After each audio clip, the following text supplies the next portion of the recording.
কাজ করেন এবং রাজপথে সবসময় সরব রাখেন আমাদের শ্রদ্ধেয়জন জনাব অ্যাডভোকেট আবিদ রাজা।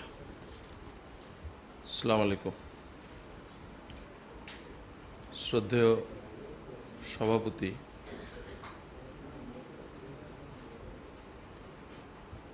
এখানে উপস্থিত প্রাজ্ঞ আলোচকগণ, উপস্থিত সুধীমণ্ডলী, আপনাদের সকলকে অভিনন্দন।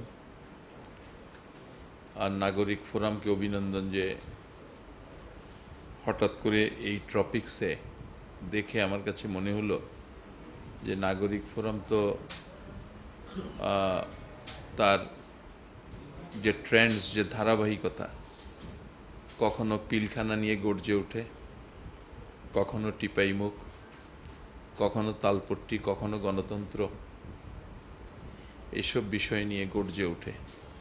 তো অ্যাটলিস্ট একটা নাগরিকের নিরাপত্তা বা নারীর উপর যে আঘাতগুলো হচ্ছে সমাজে অভ্যন্তরে, যে আঘাতগুলো অনেকগুলো বিষয়ে নারীরাও প্রকাশ করতে পারছে না, নারীদের স্বজন হিসাবে আমরাও প্রকাশ করতে পারছি না, সে বিষয়গুলো তারা নাগরিক ফোরাম নিয়ে এনে তাদের কর্মের ধারার মধ্যে একটা সার্বজনীন একটা ছাপ তারা দেওয়ার চেষ্টা করল।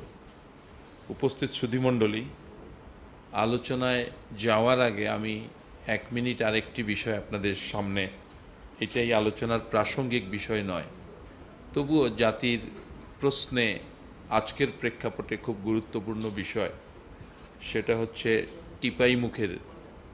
টিপাইমুখ বাঁধ। গতকাল দেখেছেন আমাদের প্রধানমন্ত্রী সকলকে নিয়ে বাঁধের তৎপরতা বন্ধ করতে চান, আর আমাদের বিরোধী দলের নেত্রী তিনিও গতকাল শেরাটনের উইন্টার গার্ডেনে এই বিষয়ে সর্বাত্মক সহযোগিতার কথা বলেছেন।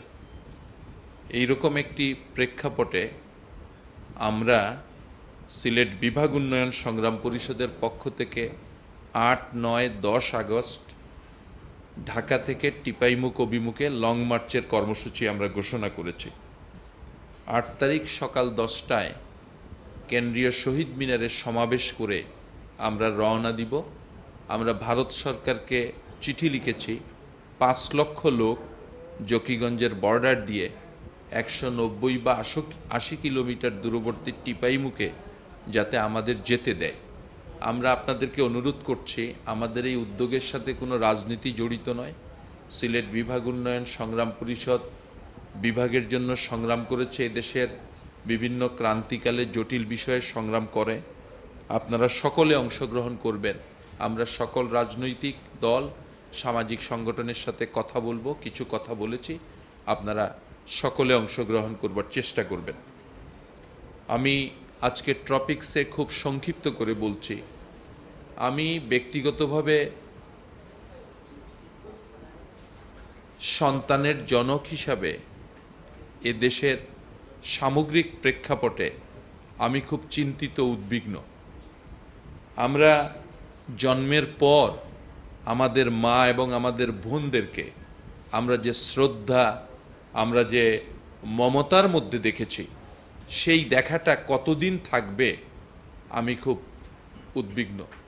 ঢাকা বিশ্ববিদ্যালয়ে প্রায় 1 যুগ ছাত্রকর্মী হিসাবে ছিলাম। ঢাকা বিশ্ববিদ্যালয়ের লাইব্রেরির চত্বর, বিকেলের লাইব্রেরির চত্বর আমাকে খুব উদ্বিগ্ন করত। বর্তমান সময়ে রোকেয়া হল, শামসুন্নাহার হল, বিভিন্ন ইডেন কলেজের বিকেলের পরিবেশ, আমি খুব চিন্তিত। আমি পার্কের ভেতর দিয়ে যেতে পারি না। আমার এই 14-15 বছরের, 13-14 বছরের মেয়ে আমার সাথে জিজ্ঞাসা করে, আমি তাকে কোনো পার্কের পাশ দিয়ে নেই না, আমার কাছে কোনো উত্তর নাই। আমরা যে কোথায় নেমে যাচ্ছি, কিভাবে নামছি, কেন নামছি, আমি এটা বুঝতে পারি না। উপস্থিত সুধীমণ্ডলী, অনেক আগে ফ্রান্সে স্কার্ফ খুলে নিছিল, তখন প্রতিবাদ করেছিলাম। আজকে 54-55 বছর বয়স, এই যে পিরোজপুরের যে ঘটনাটা ঘটল, আমরা কেউ প্রতিবাদটা করতে পারলাম না। তাইলে কি আমরা সবাই মানসিকভাবে প্রস্তুতি নিয়ে নিছি যে একজন মানুষ সে তার পার্সোনাল ল অনুযায়ী চলতে পারবে না, সে বোরকা পড়তে পারবে না, আবরু করতে পারবে না? এটা তো পার্সোনাল লর মধ্যে পড়ে, এটা বিশ্বজনীন, তো এই বিষয়টি সমাদৃত, এখানে ইন্টারফিয়ার করা যাবে না। পৃথিবীর কোনো দেশ নাই যে তার ব্যক্তিগত ল, তার ধর্মীয় যে আচার আচরণ সেটা থেকে তাকে রিফ্রেইন করে, পৃথিবীর কোথাও নাই।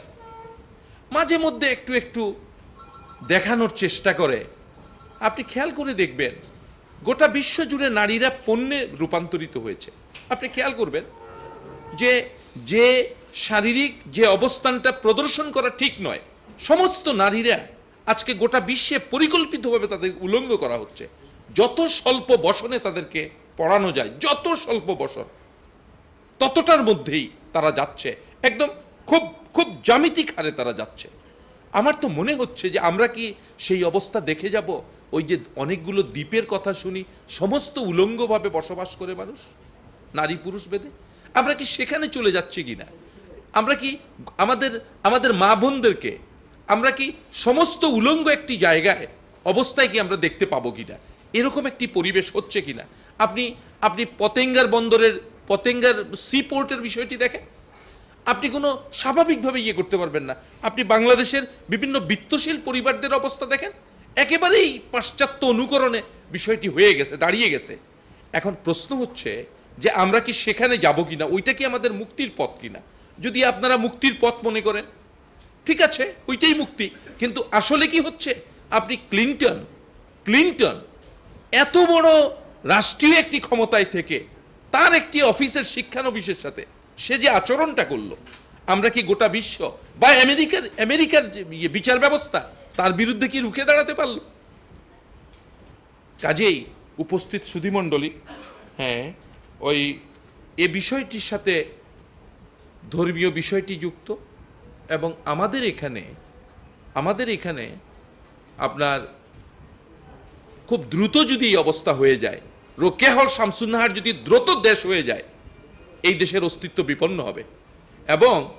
এবং এই যে একটি ভারসাম্যপূর্ণ অবস্থা, এই ভারসাম্যপূর্ণ অবস্থার মধ্যে যদি আমরা আমাদের ধর্মীয় মূল্যবোধটাকে আঁকড়ে না ধরতে পারি, আসলে আমরা এই অধিকারটা নিশ্চিত করতে পারবো না, মানুষ হিসাবে তার অধিকার নিশ্চিত করতে পারবো না। আপনি এই নারীর অধিকারের কথা সরকারের কাছে বলেছেন, সরকার তো সবচেয়ে বেশি অধিকার হরণ করছে। সরকার কি নিরাপত্তা দিতে পারছে? আমরা দেখি নাই এই কনস্টিটিউশনের অধীনে 111-এর সময় কি নির্যাতনটা হয়েছে। কাজে কনস্টিটিউশন আইন দিয়ে হবে না, আমাদের মনের মধ্যে, আমাদের মানসিকতার মধ্যে মূল্যবোধের পরিবর্তনটা ঘটাতে হবে, আমাদের শ্রদ্ধা করতে হবে, আমাদের পরিপূরক স্রষ্টা যেভাবে পরিপূরক হিসাবে নারী পুরুষকে সৃষ্টি করেছে, সেই পরিপূরক অবস্থার দিকে, সেই পরিবেশের দিকে আমাদের যেতে হবে। এ কথা বলে সকলকে ধন্যবাদ, অভিনন্দন জানিয়ে আমার বক্তব্য শেষ করছি। আপনাদেরকে ধন্যবাদ। আসসালামু আলাইকুম।